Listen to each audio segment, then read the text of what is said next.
Hey, you. Okay, so imagine your friend says she's really into this guy. Let's say his name is Mark.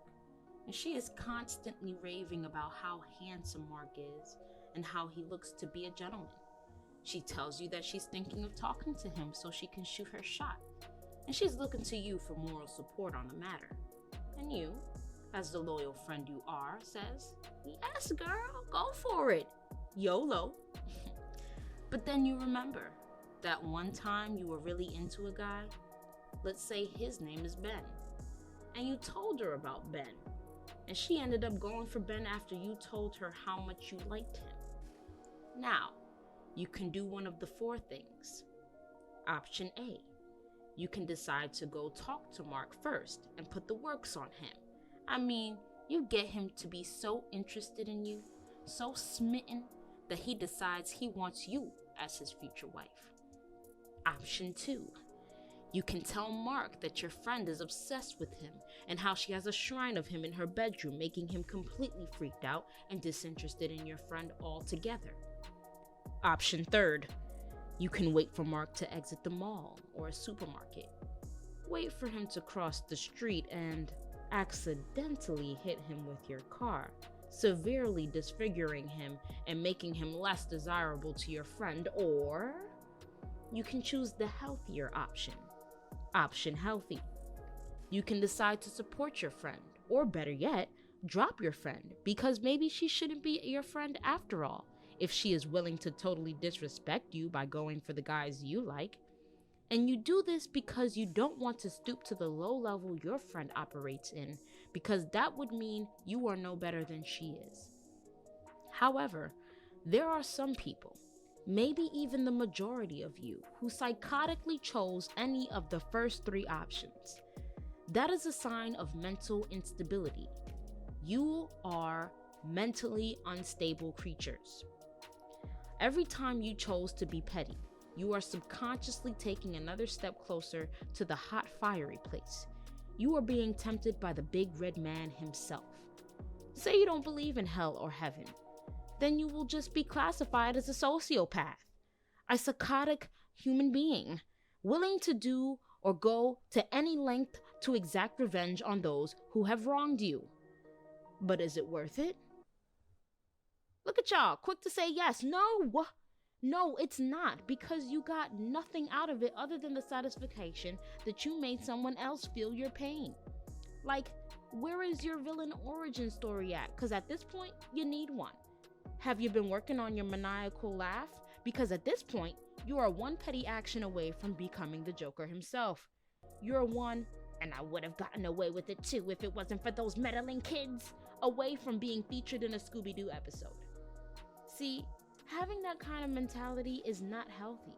You have no peace. You are always plotting. You are always looking for an angle.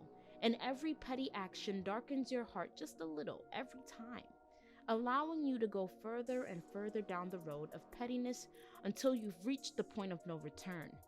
And your thirst for pettiness will only be satiated once everything has gone according to plan and the person you've unleashed your pettiness on is squabbling at your feet, begging for mercy and forgiveness. Some of you are willing to hurt other innocent bystanders if you know it's going to also hurt your desired target. What makes it worse is that a lot of you celebrate this behavior, this toxic trait of being petty. You'd shout it from the rooftops if you had the chance. It's one of the first traits you tell people you have when introducing yourself. You are that proud of it.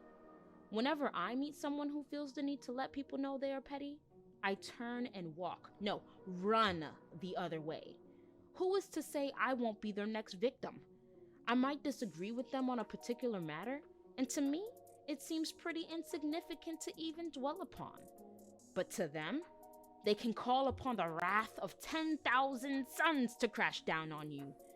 It's even worse if the disagreement took place with a group of people, and that group of people just happened to side with your argument. To me, it just so happened that other people saw it the other way I did.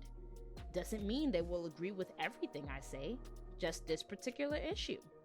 But to them, You have purposefully made a mockery of them, and they are plotting on how they can send the next league of demons to your house right now. See, when you are around people who celebrate being petty, they take it to the next level, and any action can be deemed punishable by pettiness. So I chose to stay away from people like that. Maybe even casual petty is redeemable.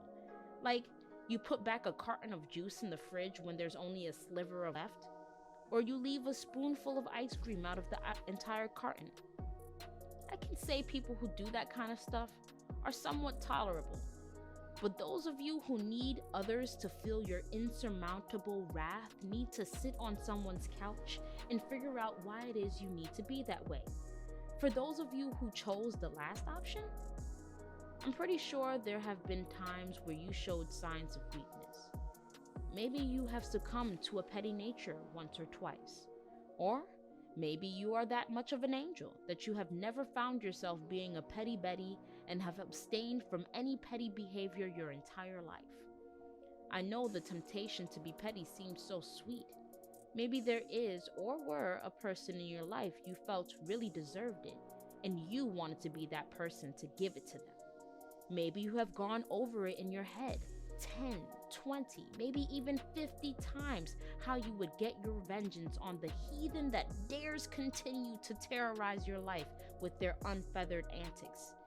You knew exactly what you needed to do to pierce their heart.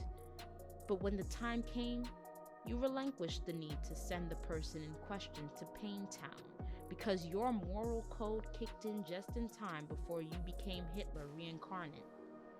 You guys aren't given enough credit.